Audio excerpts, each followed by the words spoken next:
From years of anxiety to warrior and mentor, Bradley Robinson created the Anxiety Project to help you end your anxiety naturally. Let's mold the new you and let's end anxiety together. Hey everybody, welcome to another episode of the Anxiety Project podcast. I am your host with the most on anxiety recovery, Brad Robinson, here with you on number 26. And this episode is all about night anxiety. Night anxiety. But first, if you haven't, go to unpluganxiety.com. I have one-on-one coaching there. Sign up now. I know prices in the future will definitely be going up, so get it while it's good. As well, all my podcasts are on my site as well as videos. So everything you need to know about anxiety recovery is there. Go check it out now. And let's dive into night anxiety. There's so much ground to cover with nighttime anxiety. So I'm just going to condense a lot of the information down and what really worked for me and what didn't work for me and what you can do to take care of all of the energetic bodies within you so that you can really get a full night's rest and not be in a fearful, panicky state at that time of day. It should be a nice, relaxing time of day, right? Because you're just celebrating the end of a day. It shouldn't be stressful. It should be a nice night.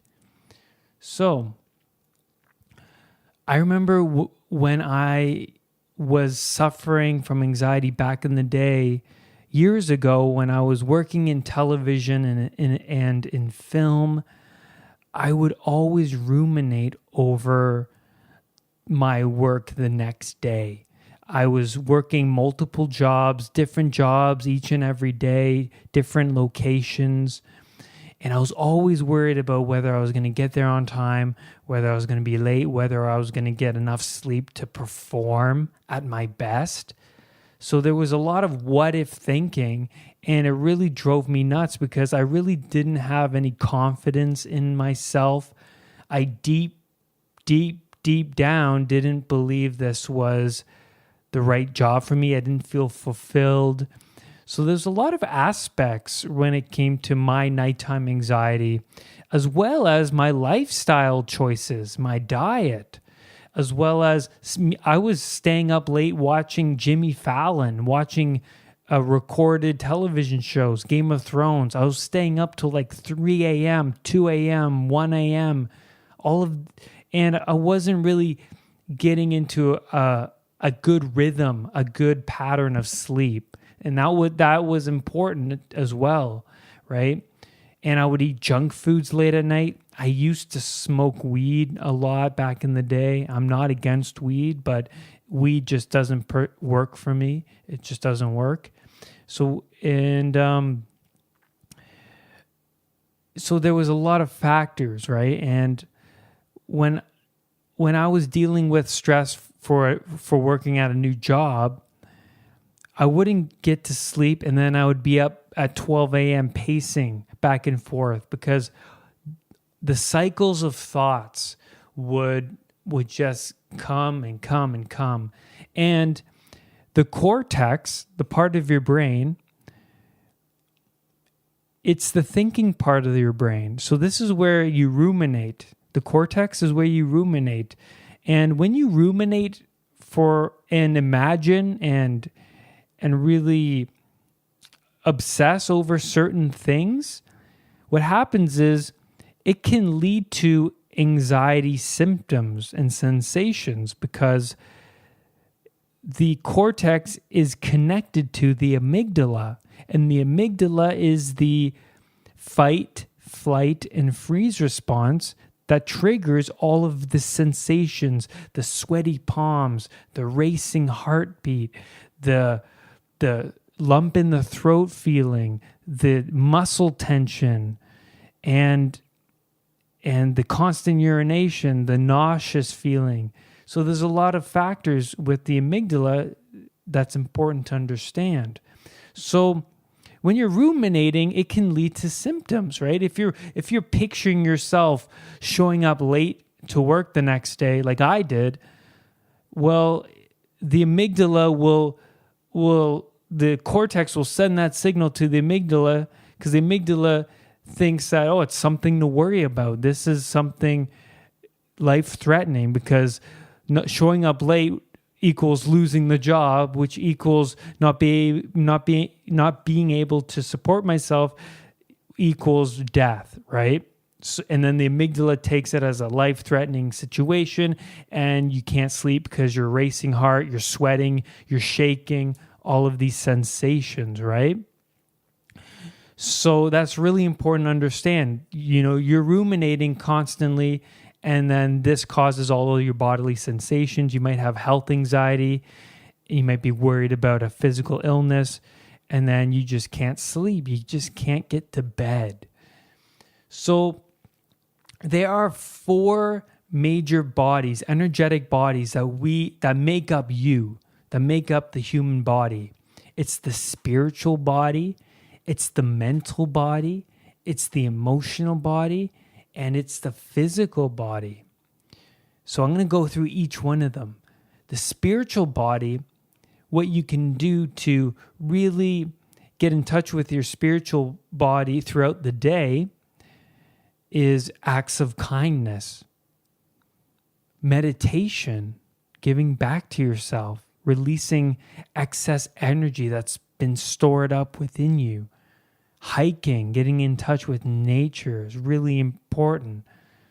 Because if you think about it, when you go out hiking, you go out in the woods, do you feel a deep, deep sense of love and peace and beauty from within? Because that's what I feel, that all the time when I'm out in nature. I feel a deep sense of connection with nature, and that's because of the thousands and thousands of years humans have been on this planet, being out in nature, and we've lost touch of that.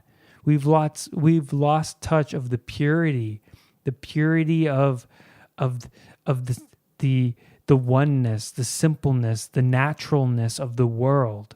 So hiking is great. Another thing you can do to get in touch with your spiritual side is having a breakthrough journal. So writing in a breakthrough journal at night is great for listing the breakthroughs you had during the day. You could have faced a fear during the day. You could have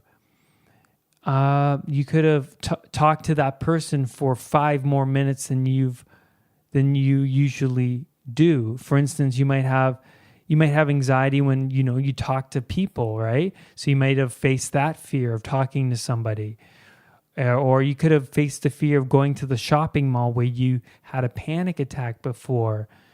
Getting outside of your comfort zone is crucial. So write it down in your journal, because when you write it down, you connect with it. You recognize your moments that, like, damn, I really accomplished something today. I'm really proud of myself. And that gets in touch with your spiritual side, because you feel good, you feel more confident, you feel more connected, and you feel like you've done something worthwhile, and something for yourself as well. The Wim Hof Method is fantastic. I use this method because it makes me get in touch with my subconscious mind. I get in touch with that aspect of myself. And when I use this breathing method, I really go deeper into myself, and it heals my body as well as releases negative tension. Breathing is a great way to release excess negative energy that's been stored within you. So I like that method. Things that suck out spiritual energy, being judgmental towards other people, being aggressive, having a short fuse. Having a short fuse is not good, because like at the end of the day, that confrontation, that negative energy gets stored within you. Resentment, social media, the jealousy, the envy of that, I really don't like it. I can feel my mood change when I go on social media. I can feel it change. And that sucks out the spiritual energy. And then we have the mental body. The mental body is where we store our beliefs, what we truly think of ourselves, right? And our knowledge, right? And things that you can do to get in touch with your mental is reading. And reading before bed is a great way to not only learn, but feel tired. Watch television. Not watch television. Sorry, that's the opposite. Watch lectures. Watching lectures is great. Watching things that better yourself. Watching role models that you admire, proper role models. And these role models may teach you, how to get in touch with your spiritual side, how to grow as a person, how to talk more better, or how to do these breathing techniques. And learning from these people is a great way to increase your knowledge. Surround yourself with like-minded people. So surrounding yourself not just with like-minded people, but people that'll help you grow, people that are higher than you, and people who have achieved things that you want to achieve. So you want to be more spiritual, mindful, you want to get rid of anxiety, you want to be more confident, powerful, and have more energy. So hang around people who don't suck your energy out of you, but hang around people who make you grow as a person, so that you can harness this new powerful energy. You don't hang around people who constantly talk negative about the day, friends who are just a bad influence on you, who just want to go out partying and drinking and stuff like that. Hang around people that have a strict and powerful routine, and learn from that, and have a successful life. And if you want to gain more money, or you want to gain more financial freedom, hang around people who have done just that. And that is really important. And pushing the limits when it comes to the mental body, it's about really pushing yourself, because you are much better than you are now. You can be much better than you are. And how do you get there? Well, it's about pushing yourself, and then recognizing that you've accomplished something outside of your comfort zone, and you record it in your breakthrough journal at night.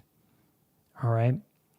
Things that suck out this mental energy is, constant YouTube, watching TV before bed, or what the worst thing is to do is watch TV while in bed. Don't do that.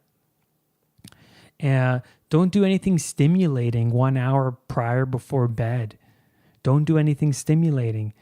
What you want to do is to ease into sleep, not do anything. Plan out your day tomorrow. Write down everything on your mind that's bothering you. So those are important. And I'll get into that more in a bit. So things that suck out your mental, binging on Netflix, hanging around negative people, definitely. And just being in your comfort zone constantly, your brain doesn't like that. Your brain wants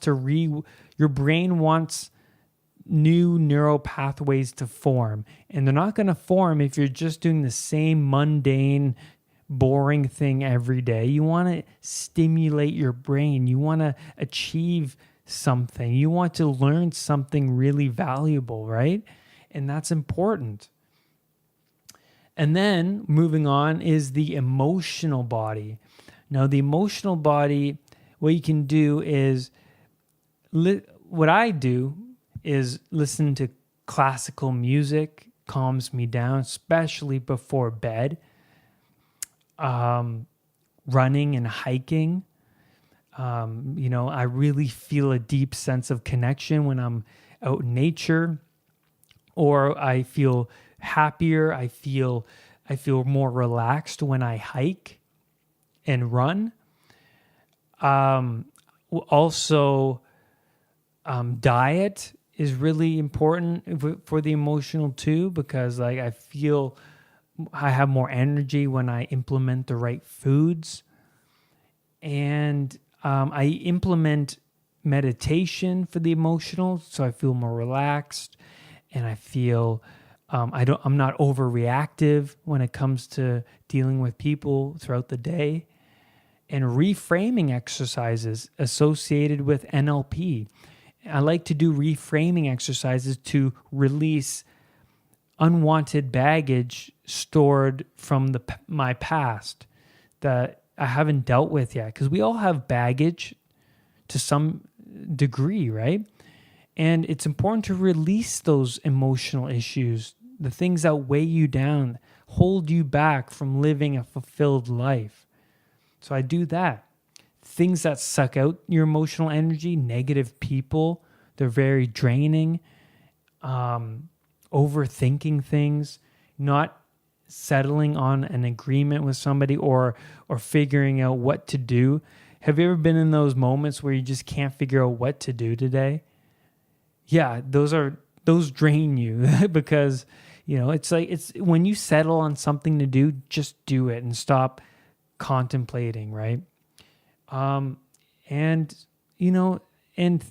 again, TV, YouTube, constant distractions, right? You want to be in touch with yourself, and constantly watching TV and Netflix and movies and all this stuff. It's good to some degree, but it's too much. You don't get in touch with yourself by being in an unconscious state in front of the TV. And then lastly, we get to the physical body, the energetic body, the physical body. And that's what you can do to strengthen this body is sleep and having a strict routine when it comes to sleeping at the same time each night, and making sure you get 7 hours of sleep, 7 to 8 hours. Meditation is also good for the physical body, and because it releases the tension, right? It releases excess buildup within you. And meditation is great for the lungs, great for breathing, great for the brain, to get oxygen up into the brain. It's all good for you. The Wim Hof Method, again, breathing. The Wim Hof Method increases your immune system, by taking cold showers. Amazing for the physical body. When you take the cold showers, you're activating all of the blood vessels within like your shoulders, arms, and it wakes you up. It makes you awake because it's activating, it's stimulating your body. And that's why I love cold showers, because it's great for waking up and good for the immune system. Hydration, make sure you get enough water. It's very important. And I had one more. Exercise. Running, walking, hiking, all of this stuff. Very important, because it releases the tension, and it's quite straightforward. Things that suck out the energy of the physical body, junk foods, not getting enough exercise. Those are the main ones. So these are the bodies of you These are the bodies of you, the energetic bodies. And taking care of them will help you ease into the night, and it will help you sleep better. Because when we're asleep, we have bad dreams once in a while, and bad dreams are a reflection of things that you've not taken care of, things from your subconscious. And this is what I believe. And when you can't get to sleep, and when you're ruminating, and when you're stressed out, instead of being stressed out about being stressed, symptom stress, why not change the table? Why not do something before bed that will decrease your anxiety? And now I'm going to get into a list of things to do that will decrease your anxiety before bed. And number one is no stimulation 1 hour prior before sleep. No TV, no video games, no movies. Just do nothing. And when I say nothing, you have a hot bath, plan out your day tomorrow, write in your journal, things like that. So no stimulation an hour before bed. The second thing I recommend is meditation.